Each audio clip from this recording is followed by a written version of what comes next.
ความรักของคนเกิดวันที่5คนเกิดวันที่5ใช้เหตุผลไม่ใช้อารมณ์ปัญหาจุกจิกกวนใจจากเรื่องรักๆใคร่ๆจึงบางเบาราวปุยเมฆ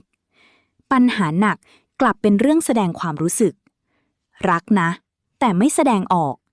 ไม่รู้ว่าจะแสดงออกว่ารักอย่างไรจากผู้เชี่ยวชาญการอธิบายกลายเป็นคนปากหนักพูดอึกอักไม่กล้าสบตาไม่รู้จะบอกรักแบบไหนทำให้คนรักเข้าใจผิดไปว่าเป็นคนเย็นชาไม่ใส่ใจทั้งที่แค่แสดงออกไม่เป็นเท่านั้นเองที่สำคัญคนเกิดวันนี้ยังฟอร์มจัดชอบแสดงออกตรงข้ามความรู้สึกข่มความอายด้วยการทำตัวขรึมคูลเหมือนไม่แคร์ไม่ใส่ใจแต่อย่าให้เผลอแอบมองอีกฝ่ายตลอดตามเช็คหมดว่ากำลังทำอะไรกับใครไว้ใจคนเกิดวันนี้ได้เพราะเขาหรือเธอสุดแสนจะเป็นคนเจ้าแผนการเป็นนักค้นคว้า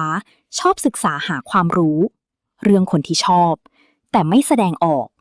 พอถามกลับทำเป็นบอกว่าไม่รู้ไม่เห็นเรื่องปากแข็งและยกให้ที่1เลยความรักของคนเกิดวันที่5มักถูกจัดการโดยผู้ใหญ่หรืออาจเป็นรักต่างวัยเพราะคนเกิดวันนี้มีความคิดเป็นผู้ใหญ่เติบโตทางความคิดมากกว่าเพื่อนๆรุ่นเดียวกันจึงมองว่าคนรุ่นเดียวกันเป็นเด็กกว่าจนไปประทับใจผู้ใหญ่หรือคนที่มีอายุมากกว่าเขาอีกในหนึ่งคือชอบคนที่มีความคิดมีหลักการสามารถเป็นตัวอย่างนำทางในการดำเนินชีวิตได้ในอีกมุมหนึ่งคนเกิดวันที่5ค่อนข้างเผด็จการเรื่องความรักอยากให้คนรักอยู่ในรูปในรอยที่ตัวเองกำหนด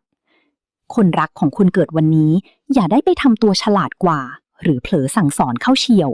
อาจบ้านแตกได้ง่ายๆความรักของคนเกิดวันที่5คนเกิดวันที่5ใช้เหตุผลไม่ใช้อารมณ์ปัญหาจุกจิกกวนใจจากเรื่องรักๆใคร่ๆจึงบางเบาราวปุยเมฆปัญหาหนักกลับเป็นเรื่องแสดงความรู้สึกรักนะแต่ไม่แสดงออกไม่รู้ว่าจะแสดงออกว่ารักอย่างไรจากผู้เชี่ยวชาญการอธิบายกลายเป็นคนปากหนักพูดอึกอักไม่กล้าสบตาไม่รู้จะบอกรักแบบไหนทำให้คนรักเข้าใจผิดไปว่าเป็นคนเย็นชาไม่ใส่ใจทั้งที่แค่แสดงออกไม่เป็นเท่านั้นเองที่สำคัญคนเกิดวันนี้ยังฟอร์มจัดชอบแสดงออกตรงข้ามความรู้สึกข่มความอายด้วยการทำตัวขรึมคูลเหมือนไม่แคร์ไม่ใส่ใจแต่อย่าให้เผลอแอบมองอีกฝ่ายตลอดตามเช็คหมดว่ากำลังทำอะไรกับใครไว้ใจคนเกิดวันนี้ได้เพราะเขาหรือเธอสุดแสนจะเป็นคนเจ้าแผนการเป็นนักค้นคว้าชอบศึกษาหาความรู้เรื่องคนที่ชอบแต่ไม่แสดงออกพอถามกลับทำเป็นบอกว่าไม่รู้ไม่เห็นเรื่องปากแข็งและยกให้ที่1เลยความรักของคนเกิดวันที่5มักถูกจัดการโดยผู้ใหญ่หรืออาจเป็นรักต่างวัยเพราะคนเกิดวันนี้มีความคิดเป็นผู้ใหญ่เติบโตทางความคิดมากกว่าเพื่อนๆรุ่นเดียวกันจึงมองว่าคนรุ่นเดียวกันเป็นเด็กกว่าจนไปประทับใจผู้ใหญ่หรือคนที่มีอายุมากกว่าเขา